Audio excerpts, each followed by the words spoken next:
So, a story. What's this little fish? This is a tiny endangered species of perch called the snail darter. Called that because it eats tiny snails. And it became what people have called the most extreme environmental case there's ever been. Because my students and I took this little fish from down in Tennessee and carried it up through the Supreme Court of the United States to block a dam that was going to kill it. And also, because the story lives on in the attacks still today on the Endangered Species Act, on environmental laws, as a metaphor for the right wing. Look, these are all recent statements about the snail darter and the people who defended the snail darter. Sean Hannity, Rush Limbaugh, I don't know what it means, but I don't think it was a compliment. Ann Coulter, anti-biblical, anti-Torah, she's very inclusive. But it's not just environment, you see. The snail darter is shorthand for government over regulation. And so it seems to me useful that we look at the real facts of the case, and maybe some lessons can be drawn. This is where we start. This is the Little Tennessee River. 16 miles behind us here are the Smoky Mountains. The river comes out of the Smokies, comes down through this incredible farmland, and goes another 17 miles into the distance to where it joins the Big Tennessee River. In the foreground is Fort Loudon, which was built by the British and the Cherokee to defend against the French and the Iroquois. And it turns out that for centuries, this has been an incredible valley. This is a map that was drawn by Lieutenant Henry Timberlake, a British officer, showing the Cherokee villages along the river, the enemy mountains, if you can read that. That's what the Cherokee called the Smokies. Then coming out of the Smokies, first came Chota, the Jerusalem of the Cherokees. Then Tennessee, the little town that gave the name to the river and the state. Then Tocoa, Tomatli. Do you see, if you look very carefully, you can see Fort Loudon there, just above the island. And just above Fort Loudon, Tuskegee, little village where Sequoyah, the great leader, was born. An incredible historical place, but not just for the Cherokee. Look at that island. The archaeologists dug down and found this was the oldest site of continuous human habitation in all of the United States. 10,000 years of continuous human habitation, because the ground, the soil, so rich, so deep for growing crops, and the river so fertile, filled with fish. Fishermen were coming from 200 miles away to fish the trout of the Little T. But the Tennessee Valley Authority, the federal agency, decided that Tennessee did not yet have enough dams. As you can see, clearly it needed one more. And the chairman, Red Wagner, declared that this last 33 miles of high-quality flowing river would also be dammed up, and no citizen opposition would stop him. The problem was, all right, this is the way the dam is talked about today in Washington. This is the way it was described in the media. A huge hydroelectric, here it is. It's a tiny pipsqueak of a dam in 68 other dams through the whole state. And if you scale it, you can see it couldn't be justified for electric generation. Red Wagner admitted that. It couldn't be justified for flood control. So how do you justify it? He called his staffers together on a Friday the 13th. He said, bring your most ingenious ideas. We've got to think of ways to justify this last dam.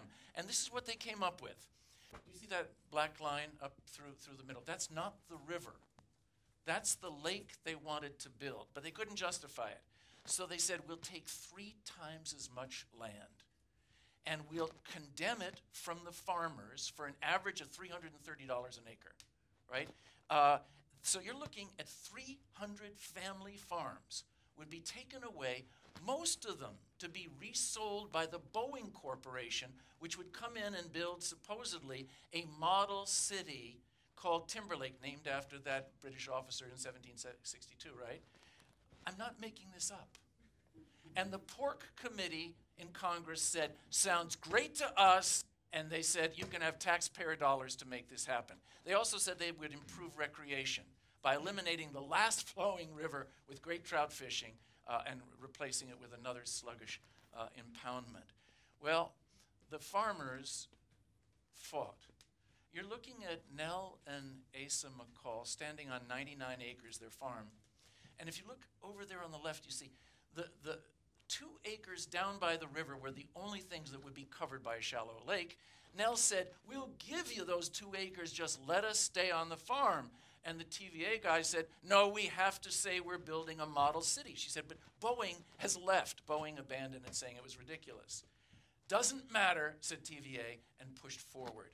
The farmers fought hard in Congress. They fought in the courts. The Cherokee came in. Up in the upper left-hand corner is Blankenship, the tribal leader of the Eastern Cherokee. They, like good environmentalists, they said, look at the costs. The real costs are extraordinary. The real benefits are minuscule. This project will destroy more economically than it could ever create. And like good environmental analysts, though they didn't know that's what they were, they said, and we have to look for an alternative. So look, the yellow lines are interstates. The north-south and the east-west interstate come within 2 miles. They said, do you see the little red line? That's Route 72. If we bring people, tourists, fishermen, up along Route 72, the purple will be an industrial park, but all those red dots are what? They're historical sites and recreation sites. You can see Fort Loudon is one of them, Chota, all of those. And they said, have us in our farms, farming, will be delighted to have this economic bonanza. Because after they go through the valley, they'll go into the Great Smoky Mountains National Park, 10 million visitors a year. This is money in the hand. No media would cover the alternative, that there was an alternative based on a river. It was only TVA's dam or nothing. The farmers lost and lost and lost until this happened. Over on the right is Dave Etnar, a world-renowned fish biologist. He was doing a final survey after the farmers had lost all of their battles. And he was going along actually with just a face mask, and he went over and picked up with his hands a little fish, and he called him around. He said, look at this, and he went over to the shore. Bill Cottrell, one of the farmers, was there, and he said, Bill, look at this. I know every perch in the world, and I've never seen this one. It's an endangered species, I think, and I think it could save your farm. So they sent that data up to the federal government in Washington, and what happened? Correct. Nothing. Nothing at all. Nothing at all for a year. But luckily, it turns out these people love to drink beer, lots of it. And I had a student, Hank Hill, who loved to drink beer, lots of it. And he was taking my environmental law course. He had to do a research paper, short paper. He came and knocked on my door, and he said, well, I was talking with some friends in a bar, and they found an endangered species in the middle of the Tellico Dam project. Do you think that's enough for 10 pages? And I said, yes, I think it's enough for 10 pages. Because it turns out that this is actually not completely an authentic photograph, but it gives you a sense of what was going on.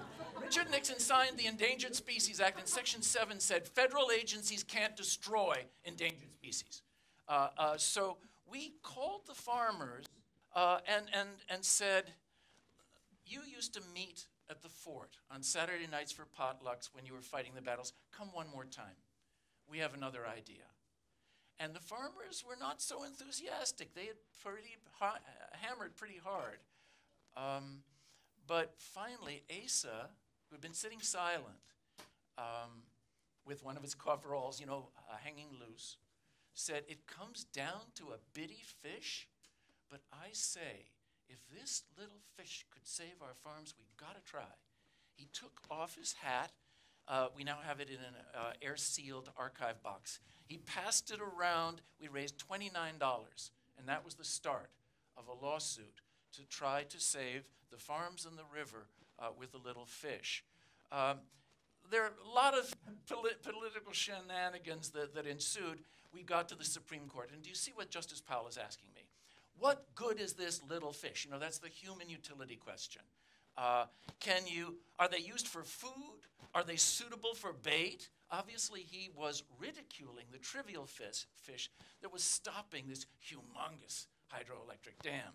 I said, oh no, Your Honor, as Exhibit 12 at trial would show, this little fish is highly adapted to cool, clear, flowing river water that exists nowhere else because one by one, it's been eliminated by dams, right? And the cool thing is, I had given the clerk of the Supreme Court a stack of those Exhibit 12s at trial. And when I said that, I didn't know. He jumped up and he shuffled down behind the justices, handing each of the justices one of these pictures. I said, hooray, look at those little brown eyes. At least one more vote will come out of this. But what I was doing was trying to make the canary in the coal mine argument, right? And you know how that works. Methane gas is poisonous, but humans can't sense it. So they would carry sensitive little creatures, canaries, into the coal mine. When a sensitive little creature is being harmed by conditions, that means that human values and human losses are imminent as well. And that's the argument we tried to make with that Exhibit 12. We won, ultimately, in the Supreme Court. A really extraordinary precedent. I couldn't have done it without more than 100 students who worked unbelievably on this case. The trouble was we won in the Supreme Court, but in the media, oh my God, we lost. Humongous hydroelectric dam versus silly little fish. Once it was framed, that's the way the story stayed and stays to today. In the court, I'd argued that this has to go back to Congress so that they will finally look at the real merits and make a decision to resolve this. Congress set up a God committee.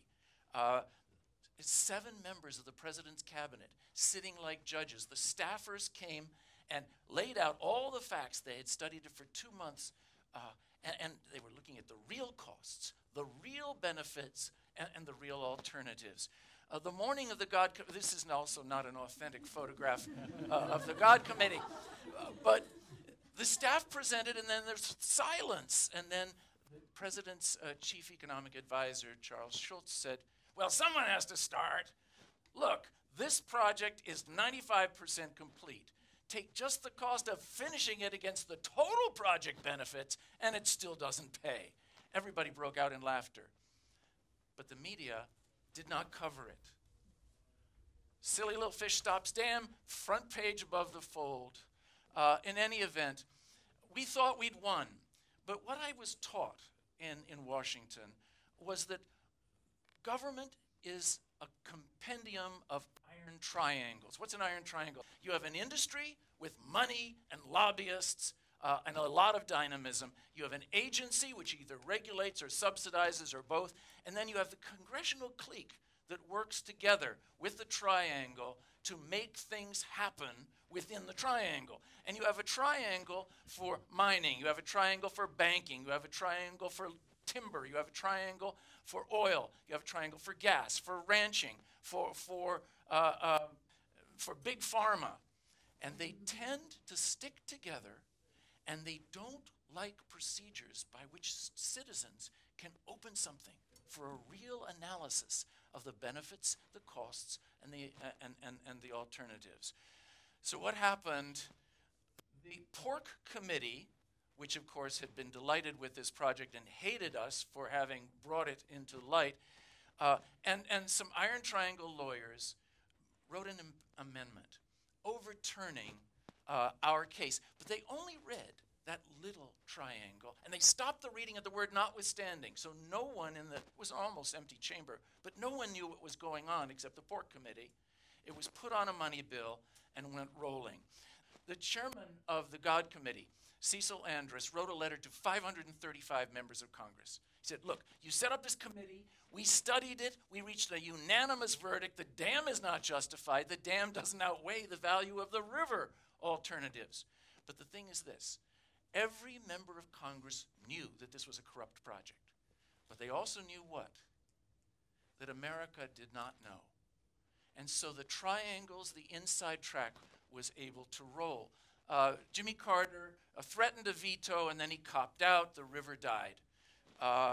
For a couple of years, nothing happened. TVA was embarrassed. No city, of course, came along. Asa has died. Nellie was holding out in her house. The marshals came with TVA. They pulled her out of the house. They put some of her furniture, do you see, into the moving van, and then they bulldozed the house into a hole in the ground and set it afire. Nell came back later that night with some friends, and her daughter Margaret took this picture. She's pointing down. Asa had made the kitchen table with his own hands, and she's pointing down. The legs of the table are down there burning in the hole. Nothing happened for 2 years. As you can see, however, finally, TVA in embarrassment started giving land to resort home development companies. So around the lake now, do you see these McMansions, the land that was bought for $330 an acre, something like that on the average, selling for more than $100,000 for a half acre. So we're on Yvonne and Jim Edwards' farm. It's now the golf course where we're standing. If you finish your golf game, you go down and get into your little boat, and you go putt, putt, putt. What are those three things sticking out of the water? Do you see, what are they? They're silos. Because TVA knocked down the houses, knocked down the barns, but if you look around the lake, there are the silos of some of the more than 300 family farms still sticking up here and there out of the turgid waters. The transplant, yes, they transplanted the darter, and there are about 25,000 of them now alive. But here's the problem. They were transferred into two lesser rivers.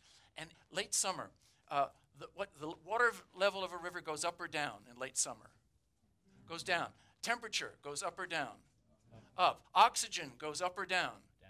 Down. So they have to put bubblers into the rivers where they put the darters so as to keep the population alive. You're looking at $250,000 worth of bubbler, right? And now they're thinking of stopping the bubbles because they cost too much money. And the Endangered Species Act is under attack right now by Rand Paul. All environmental laws have been under attack. And this isn't an authentic picture either down below. But this comes to you from what Robinson and Acemoglu call the extractive elite, the iron triangles that dominate the economy, the Congress, the media, and they mention often the snail darter. Who are the two guys? Do you see upper left and upper right? They're brothers. The Koch brothers, right. And in between them, the Koch sniffers, right? In any event, it's important. Earth Day showed us that it is critically important to democracy that outsiders become part of the governance process. But the Iron Triangle has been trying to marginalize environmentalists. So now, environmentalists are fringe lunatics, tree huggers, snail darter types. We got to do better than that.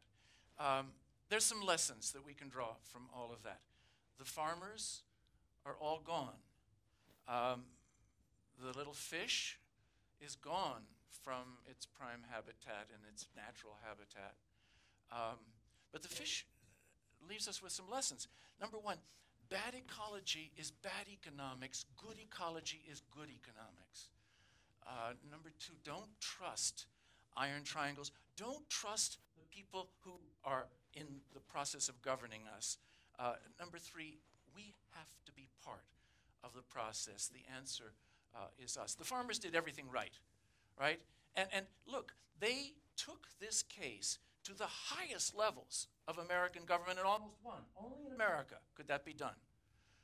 We have to learn from this so as to be able to cut through the sludge of a dysfunctional Congress, the divas there, in order to confront what faces us, the challenges of global climate disruption and a society that has to be sustainable. It needs us. As Madison said, a people who mean to be their own government must arm themselves with the power which knowledge gives and be active. Actually, there's a book that's been written about this story and all its twists and turns, and it might help bring America to recognize the reality of this story and this world we live in. But I must warn you, according to a number of self-informed observers, this book was written by a devious homo socialist.